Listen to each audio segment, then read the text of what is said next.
Bismillahirrahmanirrahim. Assalamualaikum warahmatullahi wabarakatuh. Ya, baik adik-adik, hari ini kita akan membahas salah satu topik yang cukup populer di data mining, yaitu analisis cluster K-means.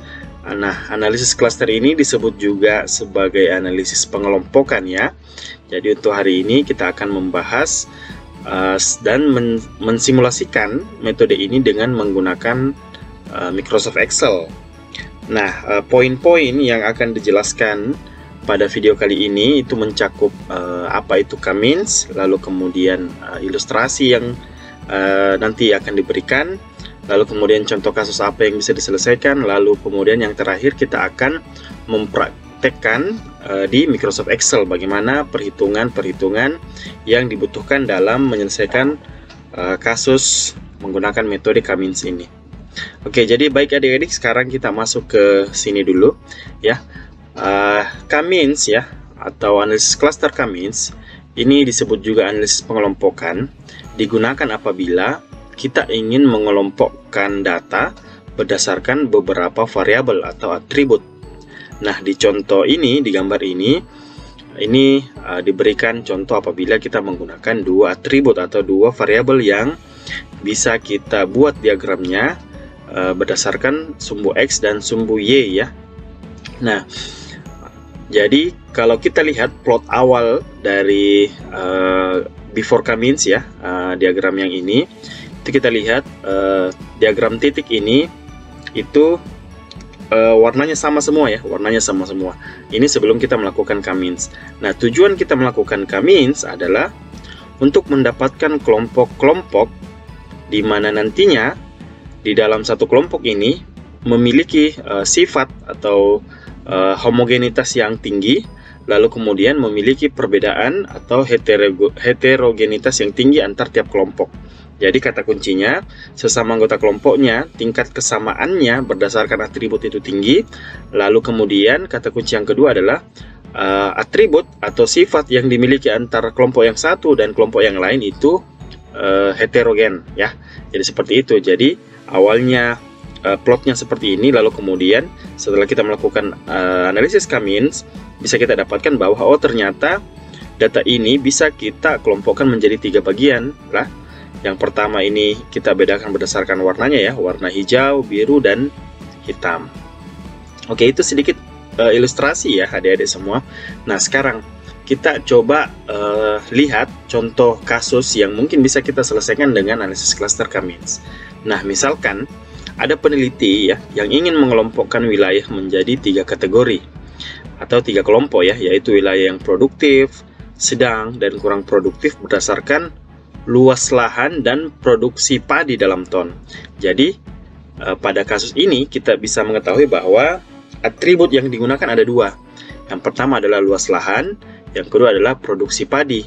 Nah, dari beberapa daerah yang diukur luas lahan dan produksi padinya itu akan dikelompokkan menjadi 3 ya. Jadi ingin dilihat yang mana di antara daerah-daerah tersebut yang paling produktif, sedang, lalu kemudian yang kurang produktif.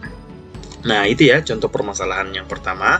Lalu kemudian contoh permasalahan yang kedua, misalkan di bidang pendidikan ada seorang guru yang ingin mengelompokkan siswa di kelas 11 IPA 2 berdasarkan hasil belajar matematika, biologi, fisika, dan kimia. Nah, dari sini kita bisa ketahui bahwa atribut atau variabel yang digunakan pada kasus yang kedua ini itu ada 4 ya, yaitu hasil belajar matematika, hasil belajar biologi, dan hasil belajar fisika, dan hasil belajar kimia. Nah, ini siswa-siswanya akan dikelompokkan berdasarkan data-data dari atribut tersebut ya. Jadi pengelompokan ini bertujuan agar memudahkan guru dalam memberikan perlakuan ke siswa-siswa yang cepat menyerap materi dan yang lambat. Jadi itu ya. Jadi ada tujuan yang ingin dicapai ketika kita ingin mengelompokkan data berdasarkan atribut-atribut yang diberikan. Oke, nah seperti yang tadi saya jelaskan ya. Jadi analisis cluster K-means ini mempunyai dua ciri utama. Yang pertama adalah sesama anggota kelompok itu mempunyai tingkat homogenitas yang tinggi ya. Lalu kemudian yang kedua, antar anggota kelompok itu mempunyai perbedaan yang cukup signifikan ya. Jadi sesamanya mempunyai kesamaan, dan antar kelompok yang satu dan yang lain itu berbeda. Jadi mereka dikelompokkan berdasarkan kesamaannya. Oke, contoh ya, contoh yang kedua selain ilustrasi yang pertama. Misalkan ada plot seperti ini ya. Lalu kemudian setelah kita melakukan analisis cluster K-means, nah dia jadinya seperti ini. Jadi ada tiga kelompok yang terbentuk juga ya. Ada kelompok yang warna biru, kelompok kuning, dan kelompok yang warna merah. Nah, masing-masing kelompok ini tentu mempunyai ciri tertentu yang diukur dari atribut-atribut yang diberikan. Oke, lalu kemudian kita ingin melihat bagaimana prosedur ya atau algoritma dalam menyelesaikan atau mengimplementasikan analisis cluster K-means ini. Yang pertama yang harus kita lakukan adalah peneliti ya menentukan berapa kelompok yang ingin dibentuk, atau dalam hal ini kita simbolkan dengan K. Jadi kita menentukan K banyak kelompok ya. Lalu kemudian yang kedua, setelah kita menentukan berapa kelompok yang ingin dibentuk, kita memilih satu set data sebagai pusat cluster ya, secara random. Jadi tidak ada penentuan dalam pemilihan pusat cluster atau centroid ini ya. Jadi yang pertama kita tentukan berapa banyak kelompoknya, lalu kemudian kita tentukan data-data yang mana yang menjadi pusat cluster atau centroid. Apabila kita memilih atau menentukan tiga kelompok, maka yang menjadi pusat cluster awal juga ada 3. Lalu kemudian setelah itu kita menghitung jarak ya. Kita menghitung jarak antara tiap data terhadap pusat cluster yang tadi kita tentukan di langkah kedua. Nah, dengan menggunakan rumus jarak Euclidean ya. Jadi di sini kita bisa lihat bahwa persamaan ini akar dari data ya, jarak dari data ke pusat cluster, lalu kemudian dikuadratkan dan seterusnya. Nah, nantinya ini kita akan coba simulasikan perhitungannya di Microsoft Excel. Lalu kemudian langkah keempat, setelah kita menghitung jarak Euclidean, kita mengelompokkan objek berdasarkan jarak terdekat dengan pusat cluster atau centroid ya. Lalu kemudian setelah itu kita tentukan centroid baru ya, centroid baru pusat cluster dengan menghitung rata-rata ya, rata-rata dari data yang sudah didapatkan. Lalu kemudian yang terakhir kita ulangi proses yang ada di langkah ketiga dan langkah keempat hingga tidak ada data yang berpindah kelompok ya. Jadi seperti itu ya. Jadi ada 6 prosedur atau algoritma yang kita butuhkan dalam melakukan analisis cluster K-means ini. Nah, selanjutnya kita akan mencoba melakukan analisis cluster di Microsoft Excel dengan menggunakan data yang ada di sini ya. Contoh misalkan ada 10 wilayah, 10 kabupaten atau kota ya. Jadi peneliti ingin mengelompokkan wilayah tersebut menjadi 3 kelompok berdasarkan indeks kedalaman kemiskinan atau yang kita simbolkan dengan variabel X, dan indeks keparahan kemiskinan yang kita simbolkan dengan variabel Y. Jadi ya ada 10 daerah, kita sebut daerah A sampai J, lalu kemudian ada variabel X dan Y yang masing-masing merupakan atribut yang akan digunakan dalam penentuan apakah wilayah A ini masuk kelompok mana ya, dan seterusnya. Oke, kita akan melakukan uji atau melakukan analisis cluster K-means di Microsoft Excel.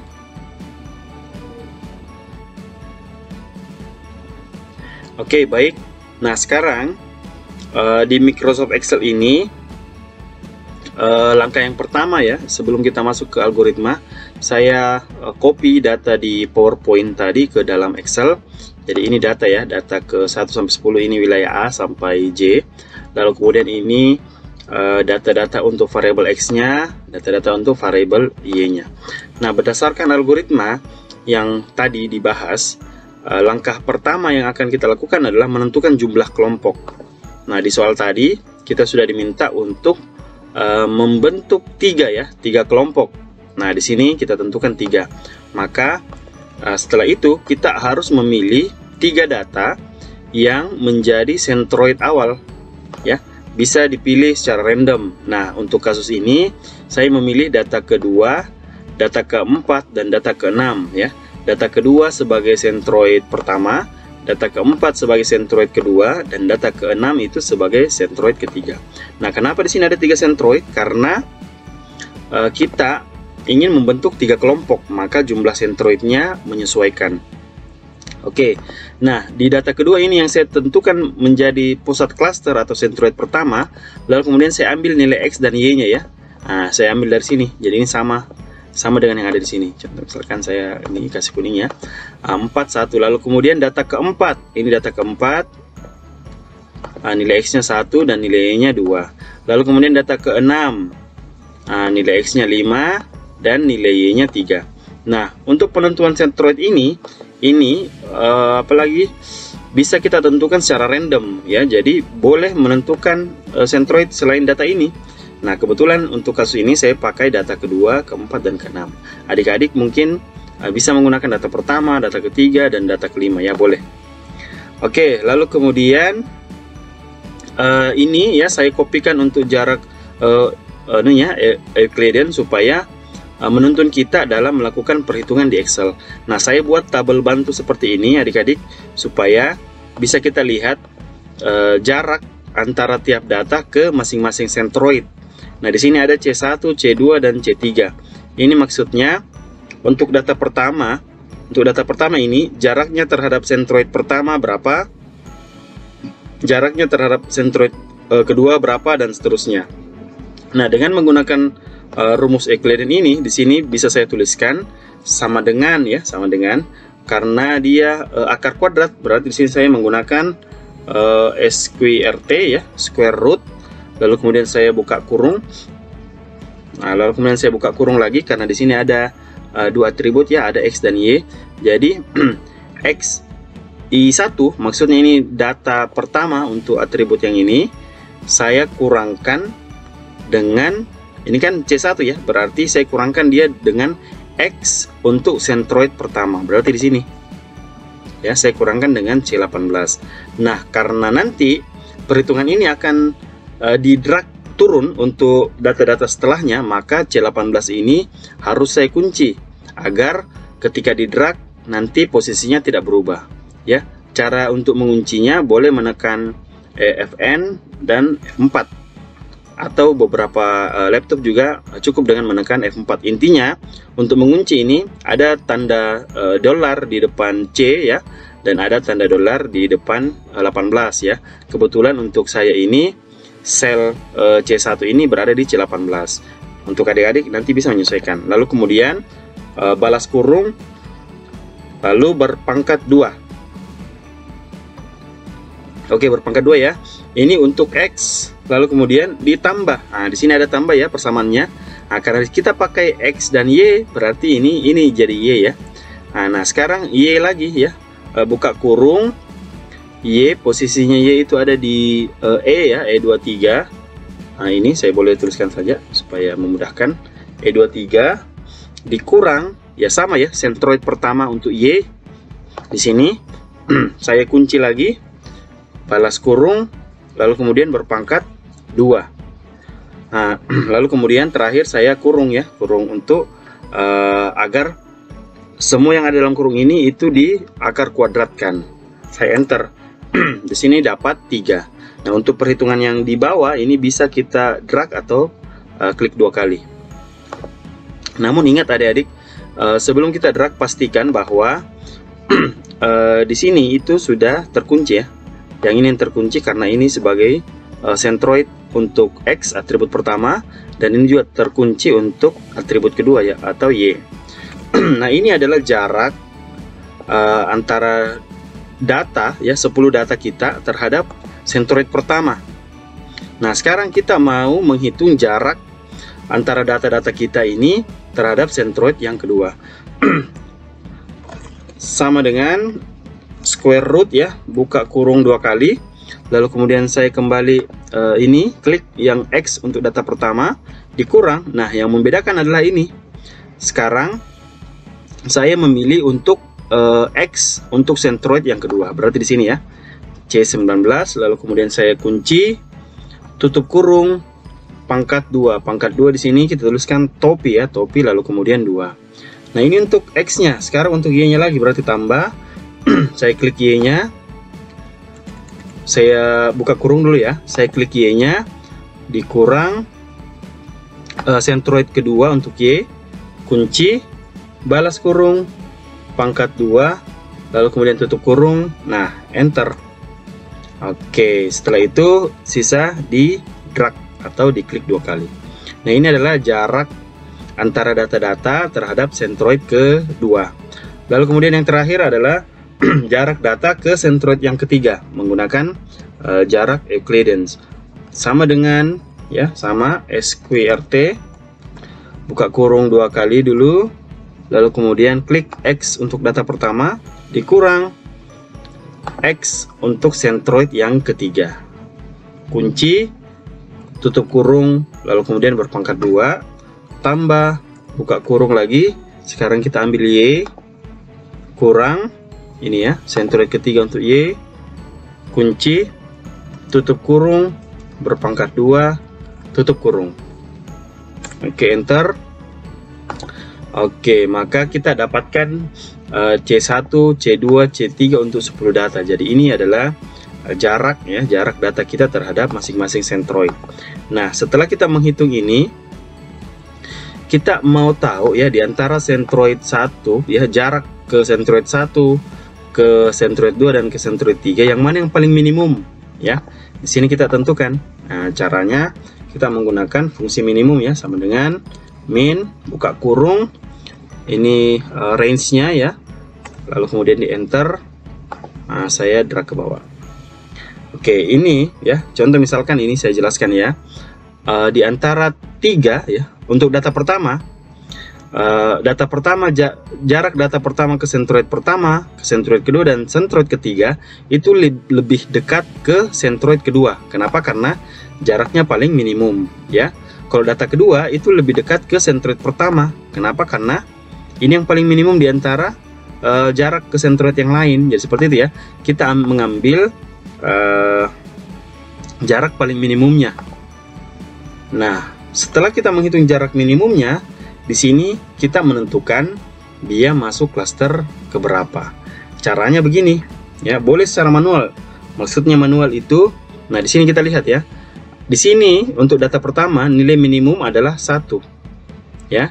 Data 1 ini, data yang bernilai 1 ini itu berada di centroid kedua, maka dia masuk kelompok kedua.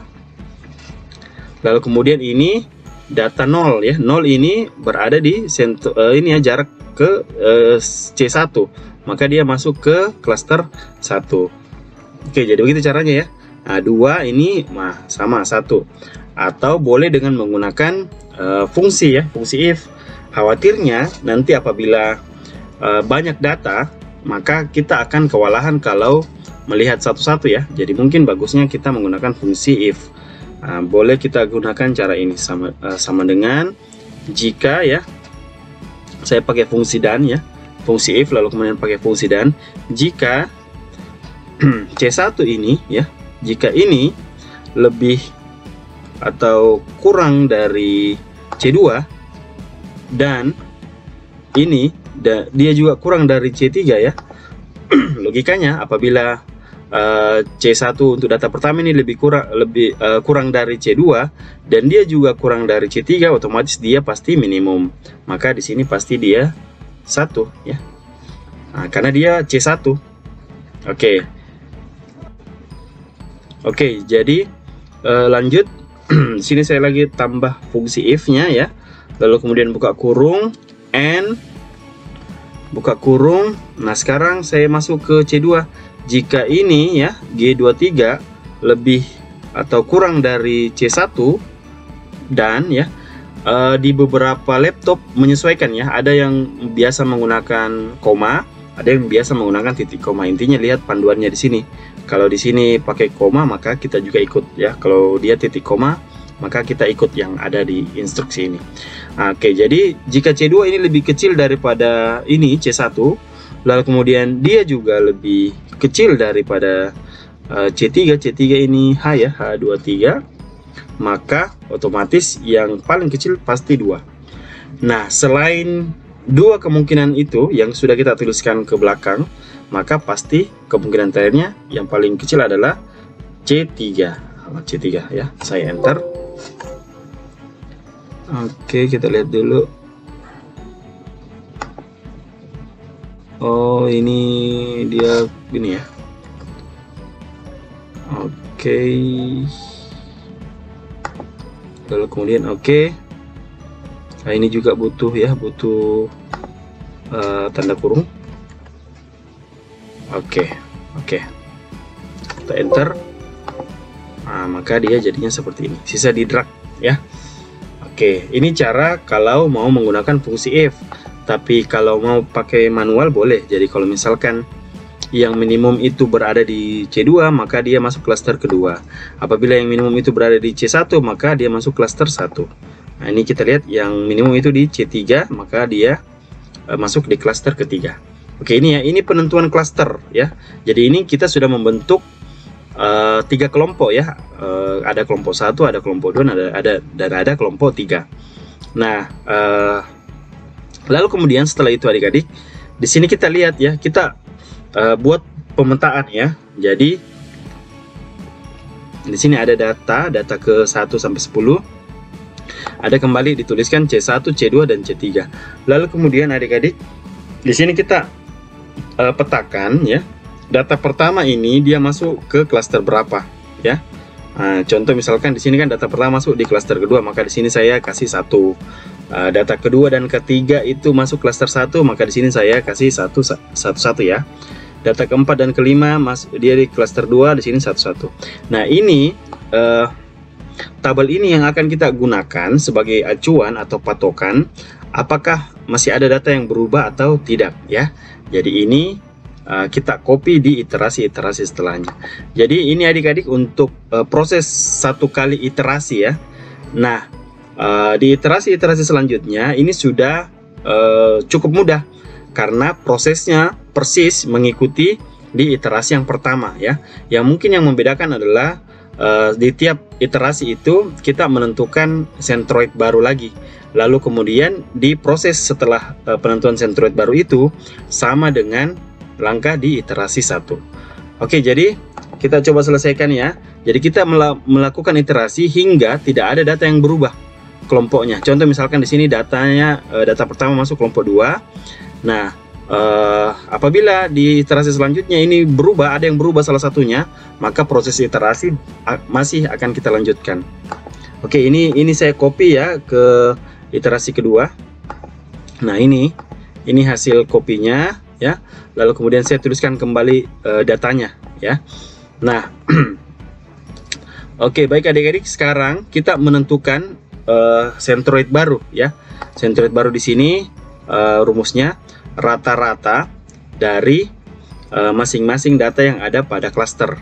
Contoh misalkan ya, ini kan data yang ada di kelompok 1, klaster 1 ini kan ada 2 data ya, data kedua dan data ketiga.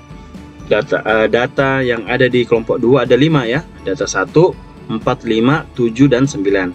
Data yang ada di kelompok 3 ini data ke-3 ini data ke-6, data ke-8 dan data ke-10 ya. Oke, seperti itu ya. Jadi dua data ini yang akan kita rata-ratakan untuk mendapatkan centroid baru. Contoh misalkan ya, centroid baru yang pertama di sini. Jadi karena di klaster pertama ini datanya 2 dan 3, maka di sini saya cari rata-ratanya. Jadi sama dengan ya, sama dengan saya ambil di sini datanya ya untuk X ini ya. Saya buka kurung dulu ini, lalu kemudian ditambah data ketiga, baru saya bagi 2 karena datanya cuma 2 ya. Oke, maka dapat 5. Ini saya hapus dulu supaya gampang. Oke, untuk yang di sebelah ini kan ini ya. Untuk di sebelah ini bisa saya sisa drag ya. Nah, cukup saya hitung X nya lalu kemudian saya drag. Nah, untuk Centroid yang kedua itu kan acuannya kelompok 2 ya, ada 5 data, berarti nanti dibagi 5. Sama dengan buka kurung, dia data pertama, lalu kemudian data keempat, data kelima, data ke-7, dan data ke-9. Tutup kurung, bagi 5. Oke, lalu kemudian drag ke samping. Oke, yang terakhir untuk centroid baru yang ketiga, dia itu buka kurung dulu ya, data ke-6, lalu kemudian data ke-8, dan terakhir data ke-10. Dibagi 3 karena datanya ada 3. Saya drag lagi ke samping. Oke, ini adalah centroid baru ya. Jadi di tiap iterasi kita melakukan perhitungan centroid baru. Nah, proses di tabel yang ini ya sama dengan langkah sebelumnya ya. Jadi ini misalkan saya hapus dulu ya. Kita misalkan melakukan perhitungan, jadi sama dengan masih menggunakan rumus jarak Euclidean ya, sama dengan S²T, buka kurung, buka kurung lagi ya, ini dikurang centroid X kunci, tutup kurung, pangkat 2 tambah ya, untuk Y nya ini ada di F21, buka kurung F21 kurang Y kunci pangkat 2 tutup kurung. Maka dapat ini seperti ini. Oke, jadi langkahnya sama ya, seperti itu. Nanti adik-adik akan mendapatkan hasil yang sama, lalu kemudian hitung minimumnya, lalu kemudian tentukan klasternya. Nah, ini saya tambahkan satu kolom untuk keterangan ya. Saya tambahkan satu kolom untuk keterangan supaya bisa jadi patokan kita apakah ada data yang berubah atau tidak. Jadi di sini saya pakai fungsi if saja ya, sama dengan if buka kurung, logikanya itu jika yang ini ya sama dengan hasil di sini ya, maka saya kasih koma, maka misalkan saya ketikkan kata aman ya. Kalau dia tidak sama, maka saya tuliskan di sini berubah. Saya enter, maka saya drag di sini, kita bisa lihat bahwa ada 2 data yang berubah ya, ada 2 data yang berubah, sehingga proses iterasi ini masih berlanjut ke iterasi ketiga. Oke, gitu ya. Jadi dia akan lanjut ke iterasi ketiga. Namun sebelum kita lanjut ke iterasi ketiga, kita buat lagi tabel yang seperti ini supaya membantu kita dalam menghitung centroid baru. Jadi ini berdasarkan tabel yang di atas ya. Jadi kita bisa lihat bahwa untuk data pertama dia masuk ke centroid 2, berarti di sini 1 ya. Di C2 nya 1, data kedua dan ketiga centroid 1 atau cluster 1 kita masukkan di sini 1, 1 dan seterusnya. Lalu kemudian ini ya saya copy kembali ke iterasi ketiga. Nah, di iterasi ketiga ini setelah saya kopikan, saya copy juga datanya supaya memudahkan. Perhitungan centroidnya persis sama kayak tadi ya.